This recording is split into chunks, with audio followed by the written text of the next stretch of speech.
Have you ever worked the night shift when the world outside is silent and you feel like someone's watching from the dark?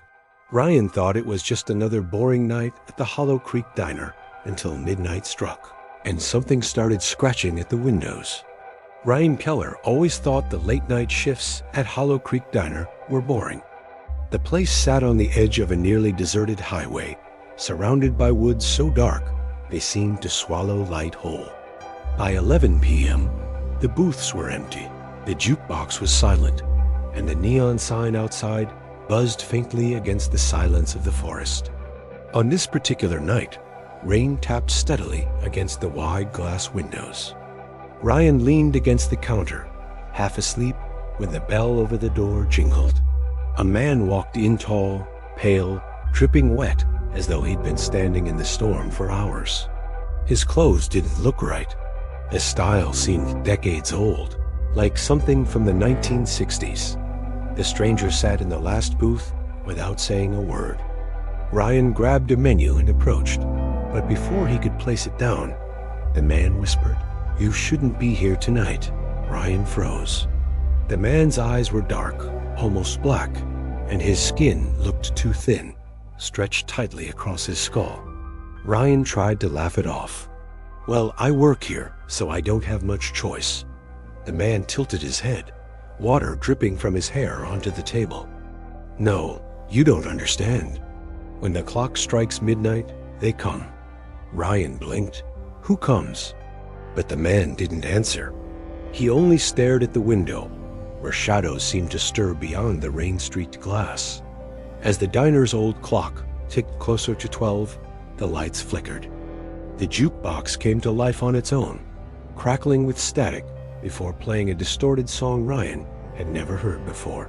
The man stood up abruptly, his chair scraping the floor. He looked at Ryan with something close to pity. "You should have left hours ago." Then he walked out into the storm, vanishing into the woods. Ryan hurried to the door, but the highway was empty. Not even footprints in the mud. The clock struck midnight, and that's when the scratching started. Long, slow drags across the diner's windows, as though something with claws was trying to get inside. Ryan backed away from the glass as the scratching grew louder. The rain pounded harder, drowning out every sound except that hideous scraping. He grabbed the diner's phone, but the line was dead. Suddenly, the lights went out, leaving only the faint neon glow from outside. Through the darkness, Ryan saw shapes moving, too many legs, too many eyes reflecting back at him. He ducked behind the counter, heart hammering. The jukebox switched songs again, though the power was out. This time, it played a woman's voice, soft and broken.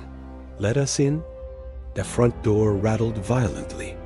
Ryan grabbed the baseball bat kept under the register, his knuckles white around the handle. The scratching turned into pounding. Glass cracked. Then silence. Ryan peeked over the counter. The windows were clear. The rain had stopped. Relieved, he stood slowly until he noticed the booths were full. Every seat in the diner was occupied by pale, drenched figures, their heads turning toward him in perfect unison. Their clothes were old, torn, decades out of place. Their skin hung loosely, as though rotting, and their black eyes gleamed in the dim neon light. At the front of the group sat the man from earlier, his voice a whisper that carried across the diner. "Now you understand. We all stayed past midnight once." Ryan stumbled back, dropping the bat. The figures rose from their seats. Their footsteps echoed unnaturally, louder than they should have been. The last thing Ryan saw before the neon light fizzled out was their hands reaching for him, long, skeletal, dripping water onto the floor. By morning, the diner stood empty again.